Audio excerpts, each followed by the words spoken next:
Ya, dapat semua ya. Oke, kita akan belajar. Nah, sebelum kita melanjutkan pembelajaran, absen dulu ya.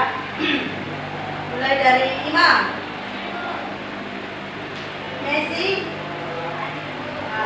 Evani, Deborah, Molina, Dina, Dono, Lina, Di, Putri, Ruth, Halo Cinta, Novi, Sersi.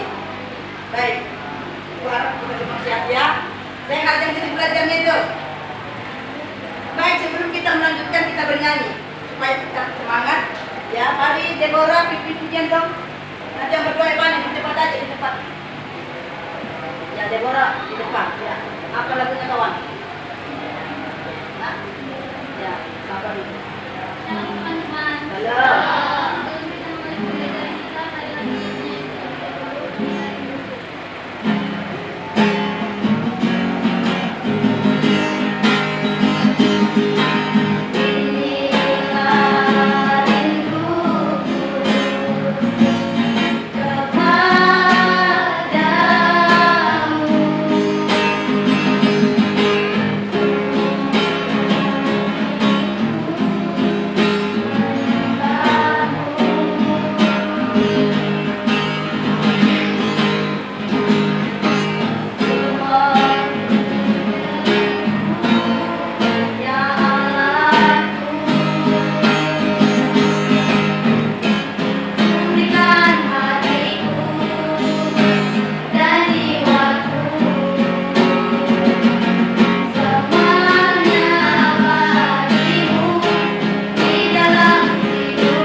Terima kasih.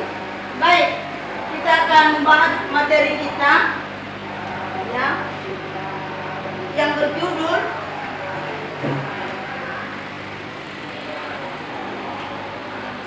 kita adalah karya Allah melalui kehadiran gereja di tengah dunia. Ya, itu pokok pembahasan kita pada saat ini. Yang manakala ada ayat referensinya, ya.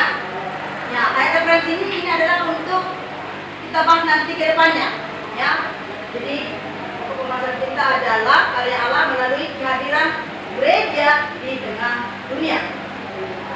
Baik, di sini ada kompetensi dasar yang perlu dipahami peserta, ya.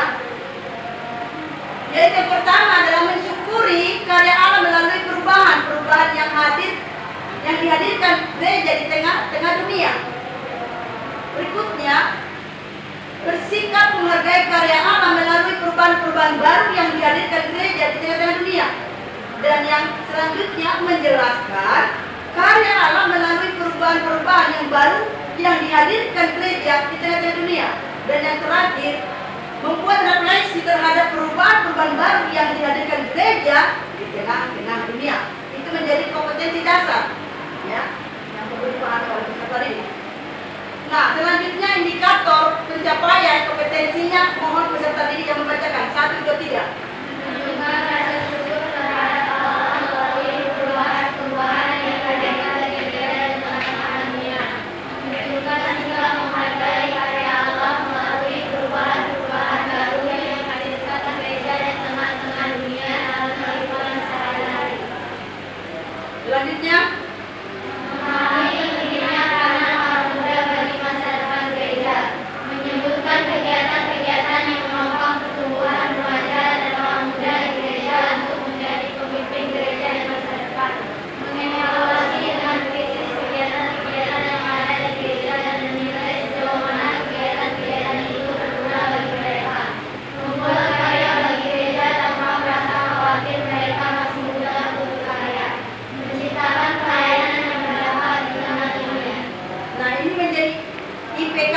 pencapaiannya. Namun setelah itu juga kita akan memahami apa sih tujuan daripada pembelajaran ini. Maka tujuan dari pembelajaran ini adalah melalui pembelajaran aktif dengan pendekatan saintifik, ya, menggunakan model discovery learning, peserta didik mampu memahami pentingnya peranan orang muda bagi masa depan gereja. Selanjutnya, menyebutkan kegiatan-kegiatan yang menopang pertumbuhan remaja dan orang muda di gereja, yang manakala orang muda itu mampu menjadi pemimpin gereja di masa depan. Selanjutnya juga mengevaluasi dengan kritis kegiatan-kegiatan yang ada di gereja dan menilai sejauh mana kegiatan-kegiatan itu berguna bagi orang muda. Dan tujuan terakhir adalah membuat atau siswa mampu membuat karya melayani gereja yang berdampak di tengah dunia. Nah, itu menjadi tujuan pembelajaran, ya, itulah tujuan menjadi pembelajaran. Maka sebelum kita lanjutkan, apa sih yang Anda tahu tentang gereja? Ya, ada yang lain? Gereja menurut Anda apa? Gereja adalah yang kamu tahu tentang gereja.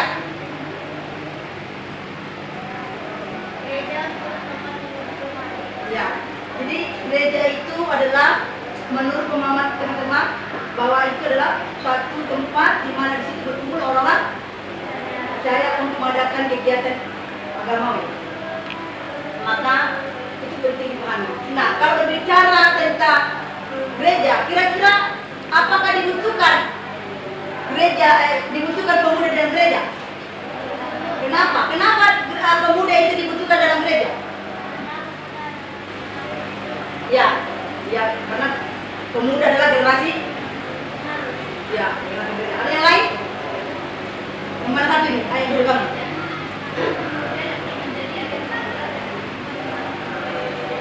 Ya, jadi agen. Monina? Karena pemuda masih memiliki sikap-sikap yang bisa masa depan gereja. Apa kira-kira peranan pemuda dalam gereja? Apa kira-kira perannya? Apa saja perannya? Peran orang muda dalam gereja apa saja? Halo? Bermain musik? Jadi MC? menari, Hah? Menari, terus? Tinggal? Mentamborin? Artinya peran pemuda banyak ya di dalam gereja, maka aktiflah dalam gereja, aktif supaya itu mendewasakan Anda. Ya, aktif dalam kegiatan-kegiatan supaya Anda didewasakan, supaya tahu peranmu ini. Dan semua apa yang kau lakukan itu adalah semata-mata untuk memuliakan Bapa di surga. Oke? Maka kita masuk dalam materi pembahasannya. Berbicara tentang peranan adalah merupakan aspek dinamis kedudukan ketika seseorang itu melaksanakan hak dan kewajiban sesuai dengan kedudukannya, maka orang tersebut telah menjalankan suatu peran. Maka kalau kamu di gereja, kamu punya tanggung jawab, contohnya seperti ketua pemuda. Itu kan ada peran sebagai ketua pemuda. Nah, contohnya Anda sebagai dancer, berarti peran Anda sebagai dancer atau penari. Maka itulah pengertian tentang peranan. Maka kita lanjutkan tentang pengertian tentang gereja. Pengertian tentang gereja, kata gereja berasal dari bahasa Yunani, yaitu eklesia, yang didefinisikan sebagai perkumpulan orang-orang yang dipanggil keluar. Ya, akar kata gereja tidak berhubungan dengan gedung tetapi dengan orangnya. Maka secara universal gereja itu ya yang terdiri dari semua orang yang memiliki hubungan pribadi dengan Tuhan.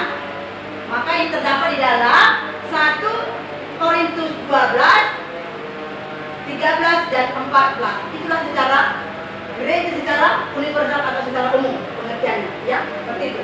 Baik. Nah, di sini pengertian pemuda. Ya, pemuda adalah orang-orang yang masih muda yang memiliki semangat yang tinggi. Contohnya Anda tingkat penasarannya tinggi. Contohnya kok bisa si Anu sampai ke contohnya ke Amerika. Contohnya si Deborah kok bisa ke Amerika. Ada apa ya? Pasti kamu penasaran. Jadi tingkat penasarannya itu pemuda itu tinggi. dibandingkan orang tua. Nah, jadi pemuda itu yang masih apa namanya, semangat untuk berkarya, ya, semangat untuk melakukan perubahan. Itulah namanya pemuda. Jadi ada ini pemuda yang masih kekuatannya masih kuat untuk melakukan kegiatan-kegiatan yang berguna, berkarya, ya. Baik. Tentu gambar ini adalah satu gedung gereja. Ya, persekutuan di dalam gereja, persekutuan dalam gereja. Nah, inilah pengertian gereja secara apa tadi? Universal, di mana situ ada gembala untuk menyampaikan firman-Nya dan jemaat dengan seksama mengikutinya. Baik, kita ikut terusnya. Baik, gambar pertama ini apa yang Anda bisa amati? Perkumpulan? Ya, jadi di sekumpulan orang-orang muda. Nah, kalau gambar yang kedua ini dipersiapkan, contohnya dipersiapkan mungkin pelayanan besok, ibadah raya, ya, jadi ada leadernya, ya, harus dikasih briefing, dikasih arahan supaya pelayanan itu sungguh-sungguh dilakukan atau bertanggung jawab. Ya, Ibu harap kalian sudah punya pelayanan di gereja, ya, ya, sudah punya pelayanan di gereja. Oke, terima kasih, itu mendewasakan Anda.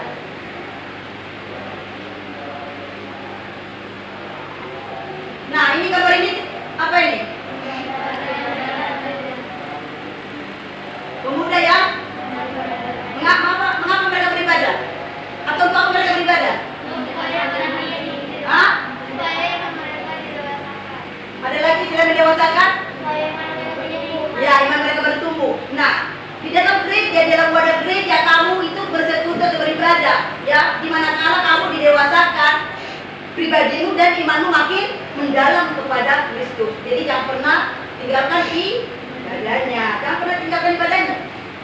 Supaya dalam ibadah itu kamu makin dewasa. Nah, gambar berikutnya ini, ya, ya, pemuda yang melayani sesuai dengan talentanya. Pemuda yang sedang melayani sesuai dengan talentanya. Ini ada MC, singer, pemain musik, ya. Maka Anda harus kenali potensimu atau talentamu supaya itu membuat kamu semakin semangat untuk melayani. Jadi tiap-tiap pemuda harus mengenal talentanya supaya maksimal untuk melayani, ya.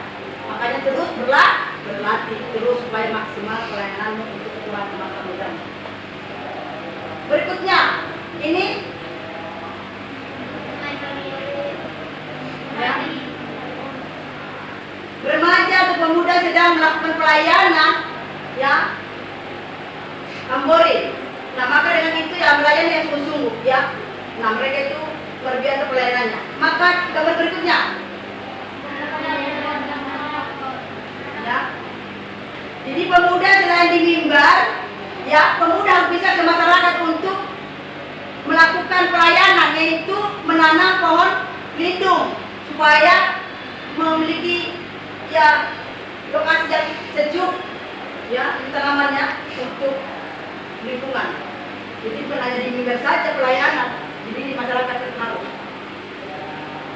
Nah, kalau gambar yang ini, ya, bergotong royong untuk menjaga dan melindungi alam sekitarnya. Jadi bergotong royong itu penting. Dan itu sebuah pelayanan yang luar biasa sebenarnya.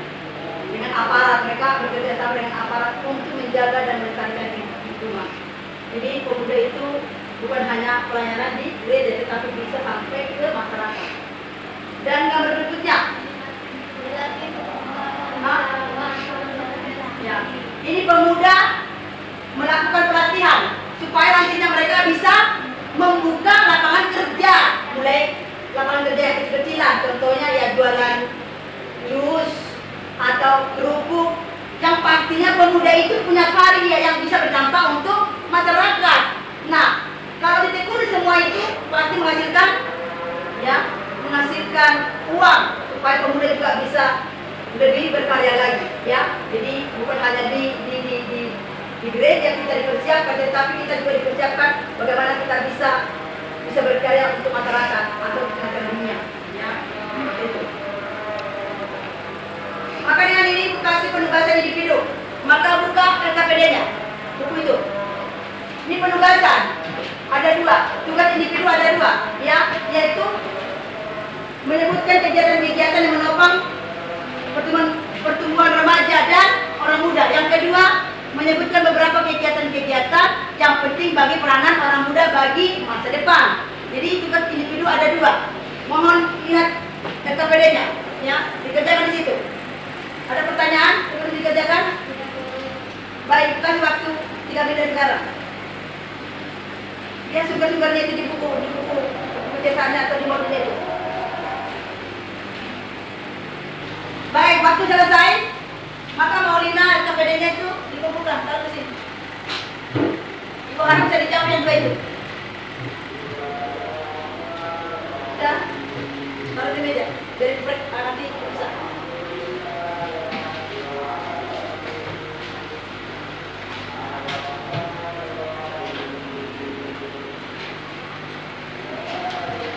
Jadi sudah paham ya?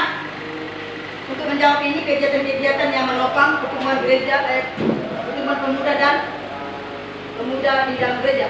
Baik, jadi ini sudah tugas individu, maka kita lanjutkan materi kita supaya ada tugas kelompok.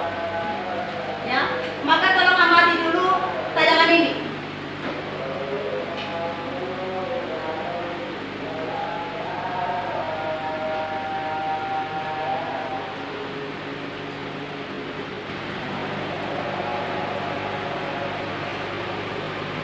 Tayangan ini mohon disaksikan supaya nanti penugasan gampang dijelaskan.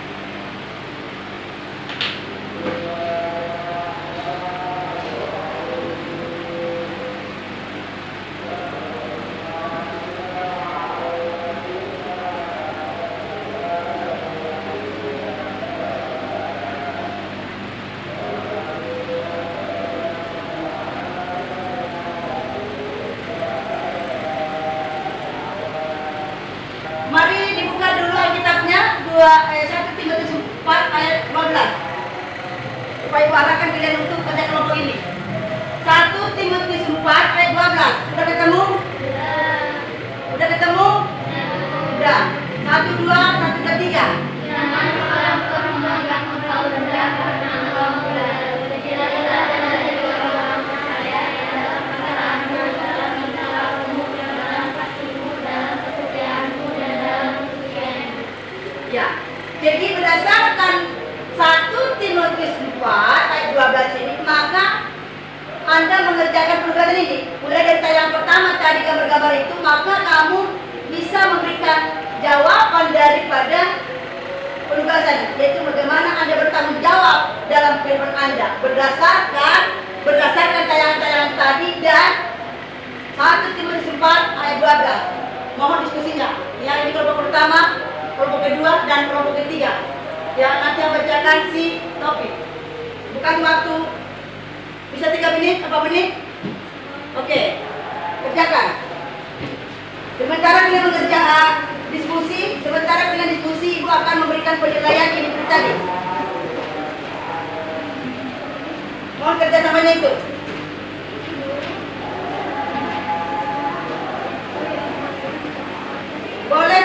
Boleh mencari jawaban di HP itu, ya. Untuk pembelajaran ini Ibu izinkan kamu buka HP. Ini tulisannya yang rapi apa? Ya.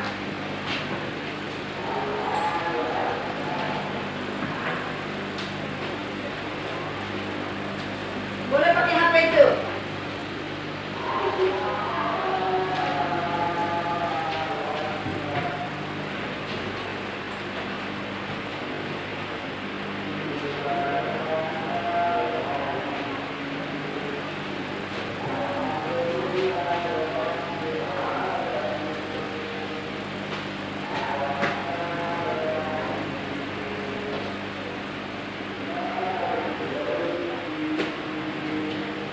Ada yang kurang ngerti tentang diskusi ini?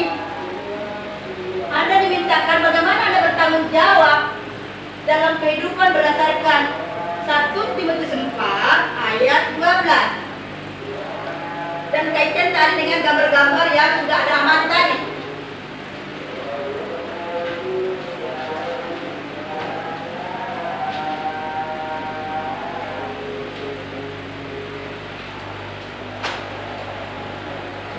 waktu 2 menit lagi tuh.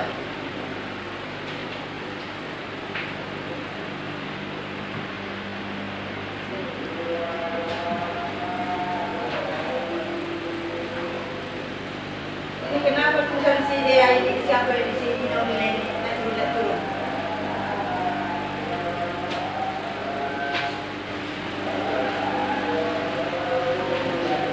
Ini lu tulisan jangan kecil-kecil ya, tolong diperbesarin dulu.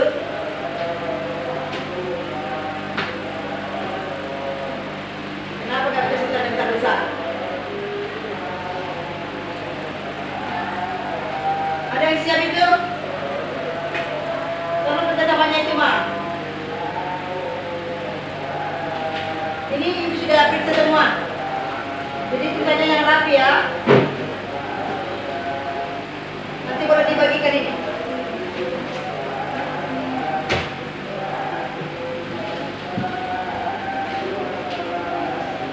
Selesai. Tugas diskusinya dipresentasikan. Ya. Saya panggil dari kelompok yang ketiga ya, ketiga ini. Baik Deborah, bacakan. Bersiap-siap kelompoknya. Tiga. Shalom teman-teman. Tolong kalau temannya presentasi dengar supaya ketiga jawaban mereka itu tidak pas, kamu boleh tambahin. Di sini saya akan mempresentasikan tentang isi dari 1 Timotius 4 ayat 12. Tanggung jawab anak muda dan remaja dalam mengerjakan tugasnya harus memiliki komitmen dan konsisten, juga kedisiplinan. Tidak perlu minder karena masih muda, tapi harus menjadi teladan yang berpotensi memiliki integritas diri dan disiplin diri serta mampu menciptakan hal-hal baru yang bermanfaat dan sukses. Ya, ya bagus ya. Ya, terima kasih. Ada yang berikan sanggahan? Sudah pas? Makanya dengan yang terbaik. Baik, terima kasih untuk hasil diskusi kelompok 3. Maka kelompok kedua, Paulina.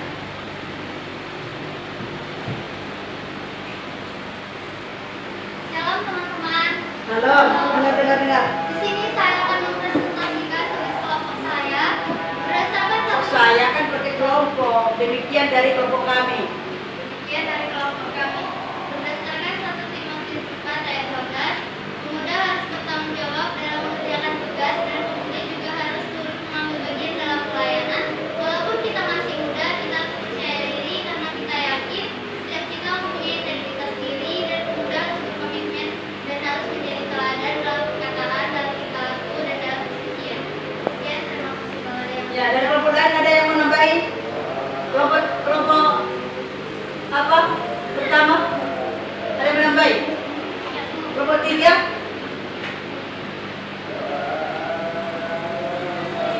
Terakhir, ke depan itu cantikan. Nopi.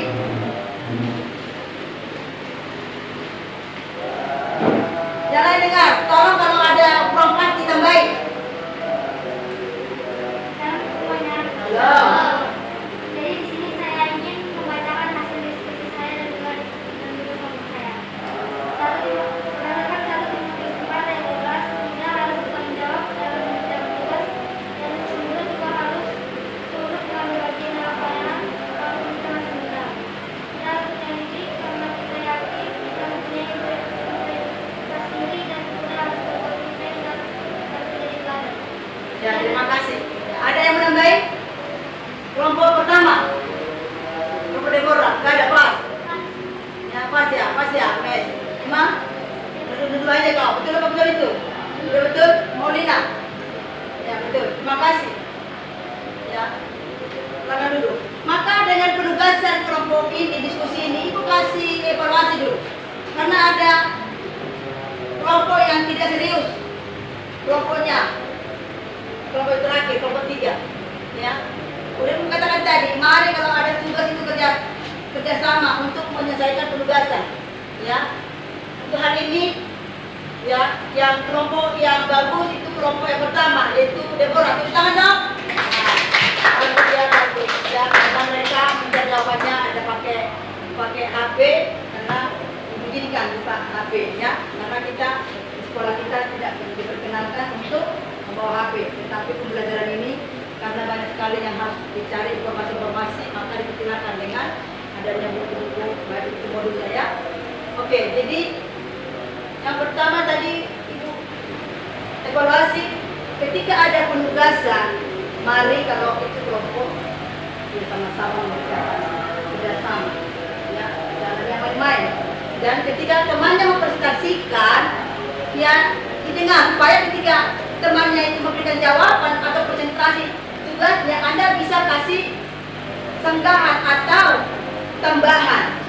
Jadi itu perlu diperhatikan ya, supaya saling menghargai ketika ada presentasi ya, itu evaluasi. Maka dengan ini motivasi dari pembelajaran kita ini yaitu karya Allah melalui hadirnya gereja di tengah-tengah dunia. Motivasi adalah yang saya ambil dari firman Tuhan, yaitu Kolose 2 ayat yang ke-7.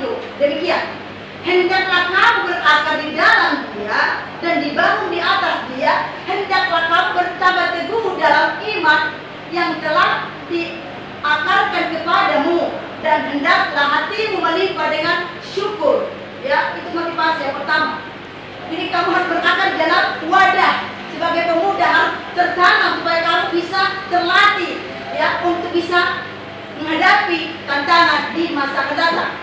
Selanjutnya, apapun juga yang kamu perbuat dengan talentamu yang dipercayakan Tuhan kepada Anda, perbuatlah dengan segenap hatimu seperti untuk Tuhan dan bukan untuk gembalamu, bukan untuk orang tuamu, tetapi semua itu untuk memperlukan Tuhan dalam hidupmu. Itu motivasi. Maka Anda ini ya, sebagai pemuda, maka jangan pernah tinggalkan ibadahmu, jangan pernah tinggalkan kegiatan-kegiatan yang ada di gerejamu, karena itu adalah mendewasakan Anda.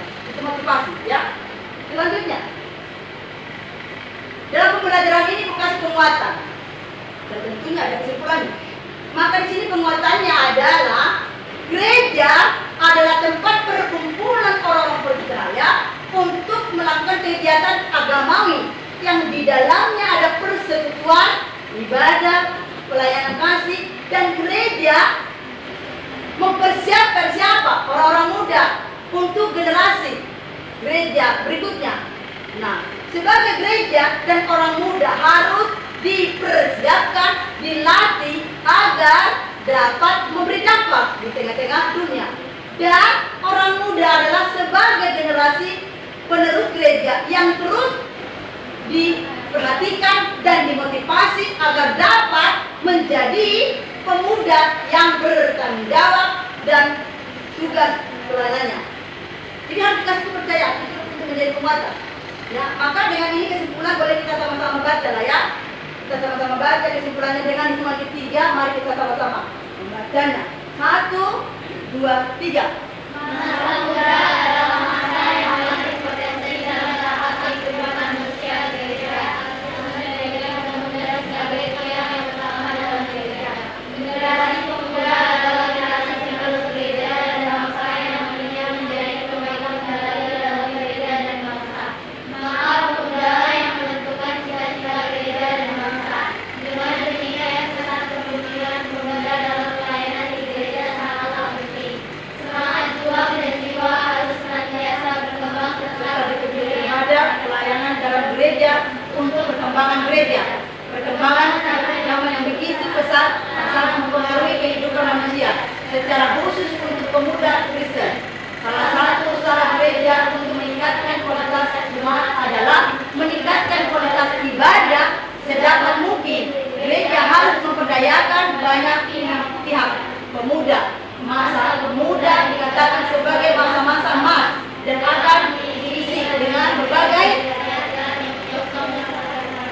Jika gereja tidak mengenangkan pemuda, gereja akan kehilangan kesempatan untuk membina pemuda menjadi pemimpin pelayan dalam gereja. Ya, itulah kesimpulan dari materi ini. Jadi Anda sebagai remaja dipersiapkan dalam gereja supaya bisa menghadapi tantangan masa depan. Ingat, tantangan iman masa depan. Maka Anda sebagai pemuda jangan pernah sia-siakan waktumu. Itu menjadi kesimpulannya. Ya, bisa dimengerti? Bisa dimengerti? Bisa. Ya, terima kasih. Nah, refleksi daripada pembelajaran ini? Sampaikan. Maka melalui pembelajaran yang kita pelajari ini, peserta didik dapat mensyukuri dan menghargai karya Allah melalui kehadiran gereja di tengah-tengah dunia. Tetaplah berada di dalam community gereja yang dipersiapkan untuk generasi berikutnya yang siap menghadapi tantangan pelayanan di masa yang akan datang. Itulah refleksi. Ya, refleksi yang bisa dilakukan dalam berbagai hal. Maka diingatkan sekali lagi, jangan pernah sia-siakan di masa mudamu. Mari masuklah dalam ini gereja, mana dalam gereja Anda dipersiapkan, dilengkapi. Karena tadi gambar-gambar yang tadi pun Anda sudah dipaparkan supaya Anda selain dalam pelayanan gereja Anda sudah dipersiapkan untuk membuka lapangan kerja, ya seperti itu. Jadi itu seperti ini. Baik. Untuk hal ini menguji kemampuan siswa. Kasih pertanyaan, betul nggak kamu ngerti tentang pelajaran ini? Ya, Novi, pengertian gereja secara universal.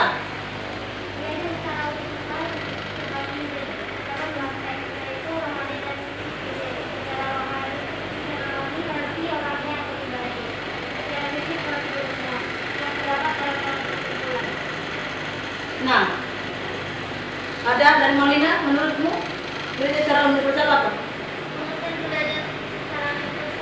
Gereja itu terdapat dua objek atau dua opsi. Yang pertama adalah fisik. Fisik itu yaitu bangunannya tempat orang-orang percaya untuk melakukan suatu kegiatan, itu yang disebut sebagai gereja. Dan yang kedua secara rohani, yaitu orang kehidupan atau pribadi kita yang rindu akan mengenal kebenaran Tuhan. Ya. Sekarang nomor 2, apa peran pemuda dalam gereja? Tadi sudah dibahas. Novi. Ya, yang lain? Ini siapa belum bersuara? Chelsea.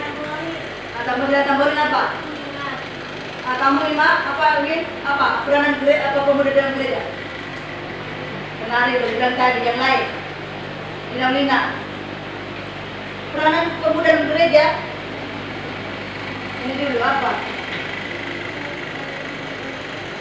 Enggak jelas kok suaranya. Putri MC. Apa itu MC? Pemimpin ujian. Jangan disingkat-singkat, padahal nggak tahu. Harus tahu. Jadi apa peranan pemuda dalam gereja? Dina. Dancer, penari, banyak sekali peranan pemuda dalam gereja. Maka jangan pernah tinggalkan gereja. Karena dalam gereja dapat dipersiapkan dan dilatih supaya menjadi pemimpin-pemimpin yang ada ke masa depan. Nah itu ya. Jadi sudah bisa dengar. Terima kasih buat pembelajaran ini. Ya. Baik, untuk pertemuan berikutnya, ya untuk pertemuan kita berikutnya dalam pembelajaran, Ibu kasih arahan kepada Anda supaya nanti ada laporan untuk pertemuan berikutnya ya. Maka perhatian di sini, Anda dimintakan nanti untuk mengamati lingkungan, ya, baik di dalam masyarakat, di dalam gereja, seperti apa sih pemimpinnya yang benar itu, ya, atau seperti apa kriteria pemimpin yang baik. Itu tugas nanti yang pertemuan berikutnya dikasih laporan sama Ibu, itu ya, pertemuan berikutnya. Jadi berharap diamati nanti, itu menjadi laporan Anda ya, itu menjadi laporan Anda di pertemuan berikutnya, jangan sampai lupa. Oke, terima kasih untuk pembelajaran kita hari ini. Maka kita akhiri pujian dan doa. Maka memimpin pujian ini adalah Molina, nanti kita doa. Molina. Shalom teman-teman. Shalom. Ya, kita sekarang sudah siap dalam pembelajaran kita. Kita tutup pembelajaran kita ini dengan menyanyikan lagu pujian kita, Yesus kita satu-satunya.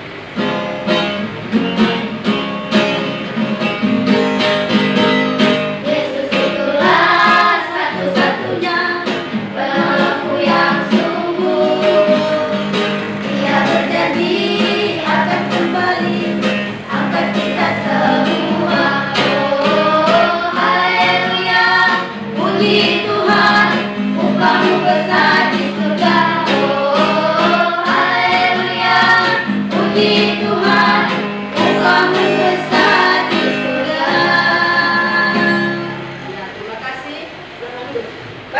berdoa.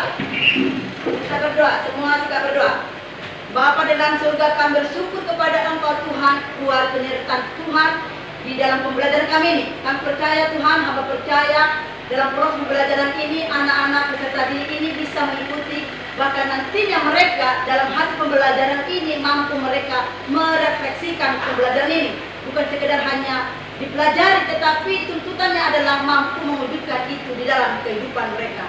Bapa dalam surga, kami mau pulang, sertai kami Tuhan, sertai anak-anak kami dalam perjalanan, jauhkan mereka daripada mara bahaya. Terima kasih Tuhan atas penyertaan-Mu dari awal hingga berakhirnya pembelajaran ini. Terima kasih Tuhan, segala puji syukur hanya bagi Engkau Tuhan Yesus. Dalam nama-Mu kami mengucap syukur dan berdoa. Amin. Oke, terima kasih untuk pembelajaran hari ini. Ya, jangan lupa untuk bertemu berikutnya laporan pengamatannya ya. Oke, boleh pulang, kirim salam sama orang tuanya, langsung pulang, jangan kemana-mana. Sekianlah presentasi pembelajaran hari ini. Tuhan Yesus memberkati kita. Shalom.